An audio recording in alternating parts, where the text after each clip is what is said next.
Hey guys, so this Copic marker tutorial is all about lighting, specifically the face, and just different ways that light affects the face. If you remember my previous skin coloring tutorial, linked in the description down below, I'm using the same color palette as this one, so feel free to check that out for more tips and tricks for coloring skin. Patrons over on my Patreon page get 2 additional examples, as well as the line art if they want to color the same picture as I am to follow along, or to practice in general. Anyway, let's get into the tutorial. So before you get right into drawing, it's always important to use a reference, and here our lovely Alex has volunteered. What I did is just made the room really dark and used a flashlight and just moved the flashlight around to figure out what his face looks like with the light shining very brightly to kind of emphasize the shadows and his features. And while I used Copic markers in this tutorial, the concepts in this tutorial can apply to any medium. Now when you're shading something, keeping in mind the light source and the shape of that object are extremely important. Faces aren't flat, they have a lot of bumps and concaves and convexes, and the bone structure and the muscles really affect the shape of what the face looks like and how light appears when it falls upon it. So for this first one, the light is coming from above and a bit in front of the face, and on screen you'll see a reference of a profile just to show you how the face looks like from the side so you can understand where the light is hitting when it's from the front top.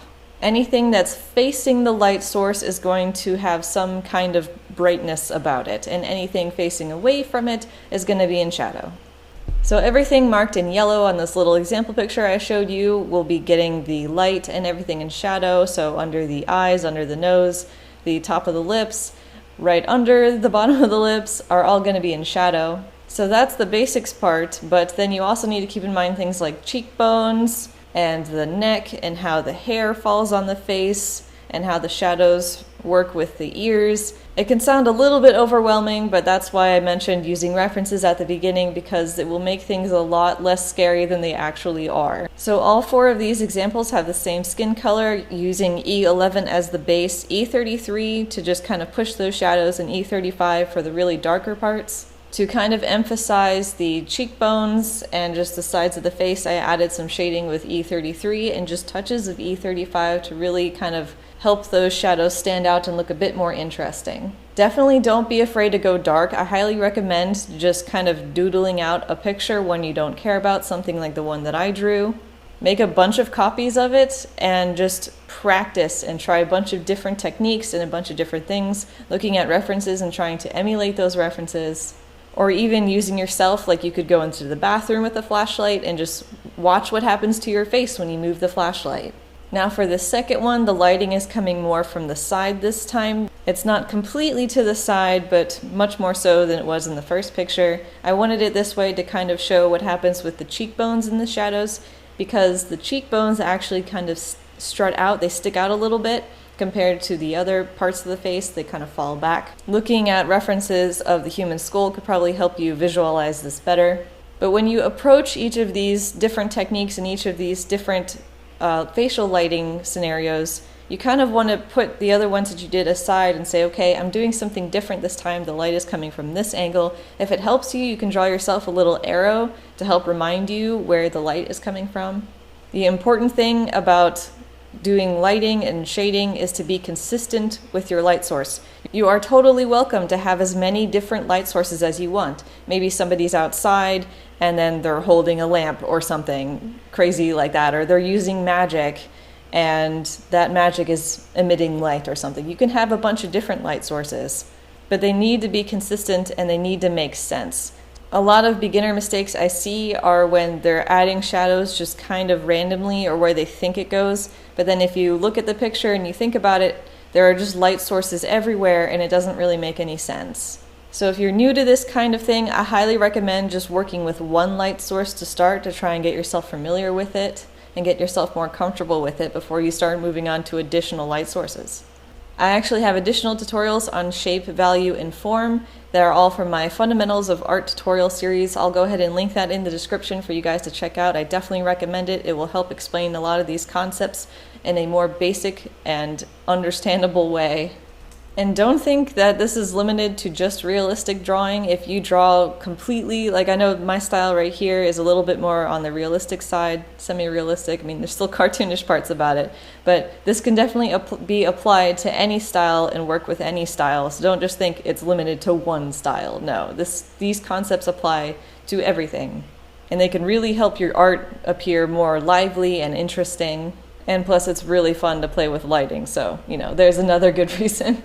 This next one is backlighting, which is probably something I see a lot of mistakes with beginners because, again, they don't really think about the shape of the face and how the light goes around things and how it reflects off things.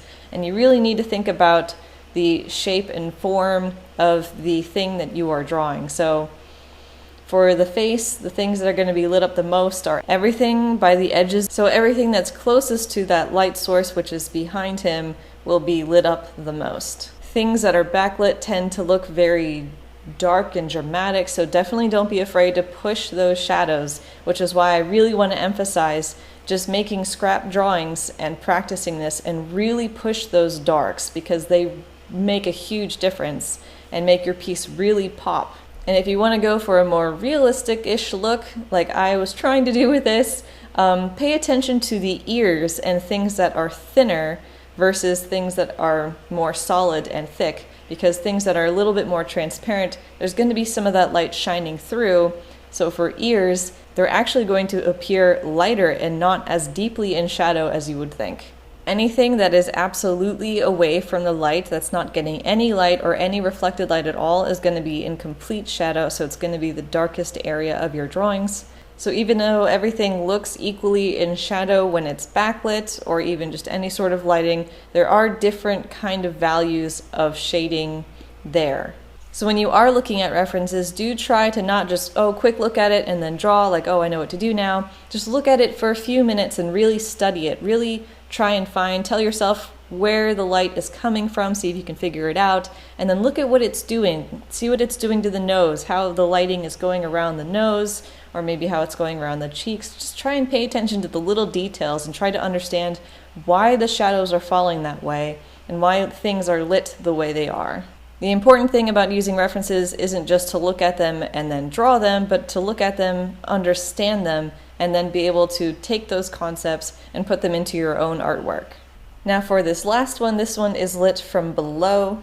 So if you remembered what I mentioned with the first one, it's kind of just the opposite. Now everything that was in shadow will be lit up, and everything that was in light will now be in shadow. This is another one of those lighting examples where the cheekbones are really the ones that kind of make the show. And you can really push the shadows with this one to make a very dramatic picture, like this character is evil or dangerous and something like that. Or maybe they're just sitting in front of a fire having fun making s'mores. You never know. This stuff can come up anywhere at any time, so it's important to learn it and understand it and be able to emulate it with your artwork. In terms of Copic marker techniques specifically, or rather just alcohol markers techniques specifically, for a lot of these ones, I tried to go back over again with the base color to add subtle shading in areas where I didn't want to really push it, like with the E33, but just to kind of put a little bit of shadow to still make things look realistic and emphasize the lighting and shadows. So like on the first one, I put in a little E11 around the nose. With this last one, I used it to kind of help blend out the forehead and around the bottom of the lips and neck. Using the base color again can also help blend the colors you put on previously to kind of smoothen things out. To get a smooth base color, just make sure you go a bit slow to give the ink just a little bit more time to come out and spread on the paper. I'm using computer paper, but you don't have to. I just am cheap. But it works really well for what I want, so that's why I use it. If you want some softer shadows with a darker color like the E33, then just kind of move a bit faster and maybe in a flicking motion so not a lot of ink is able to come out from the marker and onto the paper. For extra practice, I definitely recommend trying a bunch of different skin colors. You can check out my skin color tutorial linked in the description for a bunch of different ideas and combinations using just 3 markers with each skin color. And don't be afraid to mess up or do something wrong. Practicing and experimenting is the surest and quickest way to improve with your artwork.